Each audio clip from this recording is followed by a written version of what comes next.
Hi, welcome back to the Intervention channel, or welcome. My name is Steve Bruno, and I'm going to be covering a subject today from, you can see from my car.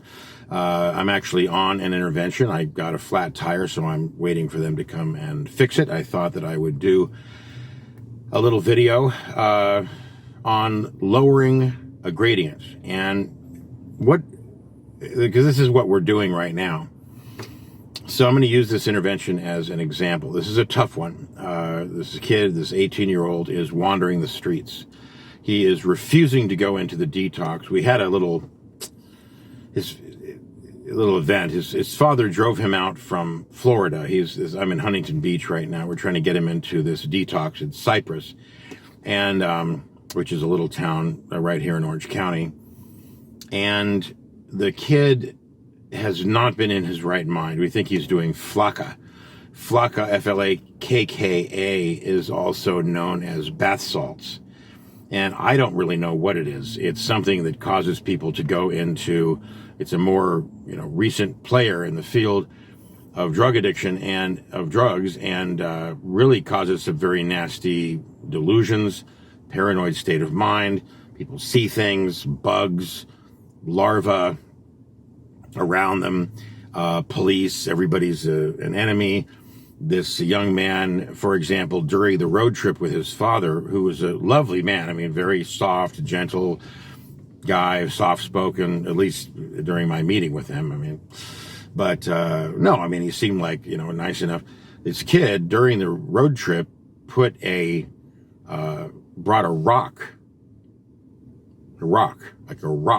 big rock, into the car, and was holding it.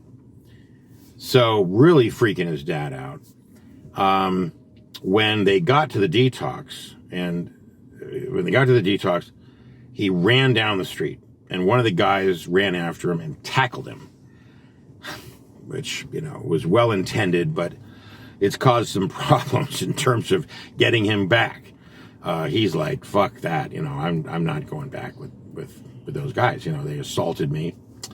He's not wrong, but it's creating problems. So what I am suggesting that they do is then let's just get him a hotel room, right? At a nice hotel. You don't want a seedy hotel, because there tend to be druggies at the hotel. And I'm in the middle of the COVID period as of the making of this video. This is December of 2020.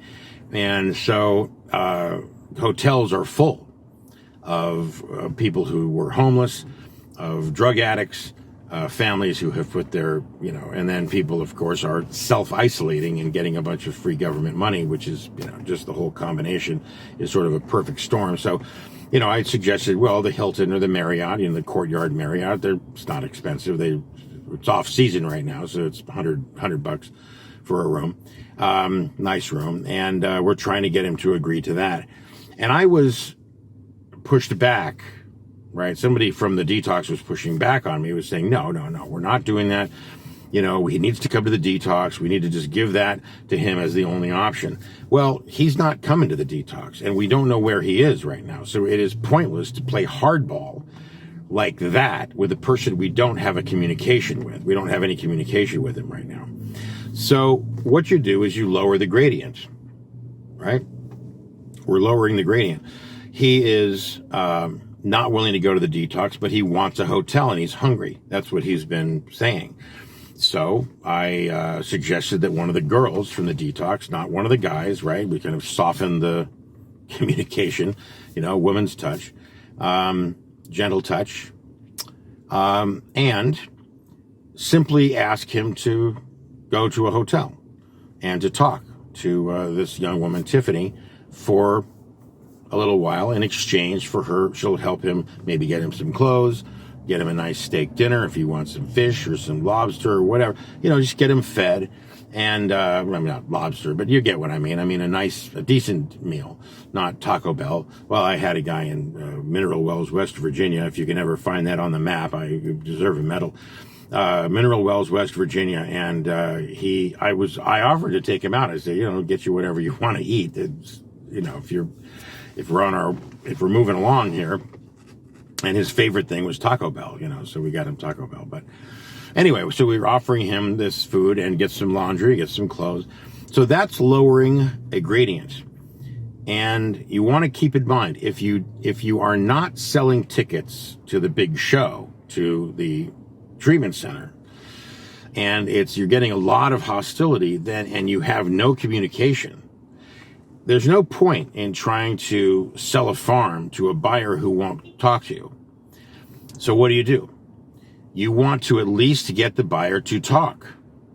So you call him up and you say, just talk about, I don't know, you wanted to buy a farm. Do you have, I'm not just trying to sell you this farm. I was just curious, do you have a generational lineage of farmers, or is this something you are doing newly? I mean, I'm just curious why you would want a farm that's this big. And so you just get a conversation going. Tiffany would go over and just start talking about nothing, maybe, say, I understand your trip out here was kind of rough. I'm sorry about what my associate did in tackling you. He meant well, and she's going to apologize profusely for that. Try to create a conversation, by lowering the gradient. For example, what would be a good example of this? Well, I had a young woman, God, she was just horrid, screaming at the top of her lungs, very entitled. This is a result of a family who had been giving her, everything, a car, the apartment, the phone, a paycheck. She didn't even have a job. The family gave her a paycheck. So she ended up very entitled, and we didn't have a communication line in with her. She was just screaming at the top of her lungs. So what I did is I hooked up with the aunt who was babysitting her daughter, the woman's daughter, the addict's daughter.